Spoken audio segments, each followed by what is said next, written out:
তোমাদের একটা ফানি গল্প শোনাই। তো যাদের মন খারাপ আছে অবশ্যই মন ভালো হয়ে যাবে, এটা আমি কথা দিতে পারি। যদি হাতে কয়েক সেকেন্ড সময় থাকে তাহলে আমার গল্পটা শুনে যেতে পারো। তো ছেলেটার নাম সুঙ্কু। তার সমস্যা একটাই, সে ইংরেজিতে কথা কইবারই পারে না। কিন্তু ম্যাডাম তো রেগে মেগে পুরো আগুন। সুঙ্কু, তুমি যদি কালকে ইংরেজিতে কথা বলা না শিখতে পারো, না শিখে আসো, তাহলে কিন্তু তোমার খবর আছে। তো সুঙ্কু তো ম্যাডামের এই কথা শুনে ভয়ে ভয়ে বাড়িতে গেল। তারপরের দিন সুঙ্কু যখন স্কুলে আসতেছে, তখন অনেকক্ষণ আসার পরে দেখতেছে একটা ছেলে একটা মেয়েরে বলতেছে কলে, হ্যালো ডার্লিং। তখন সুঙ্কু বলল, এই তো পাইছি রে, এটাই তো ইংরেজি। হ্যাঁ রে আল্লাহ, এত সহজ কথা আর আমি শিখতে পারি না।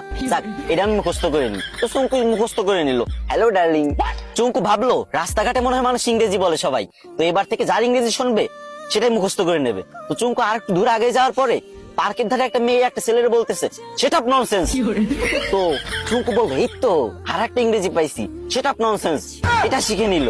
চুঙ্কু তো মহা খুশি।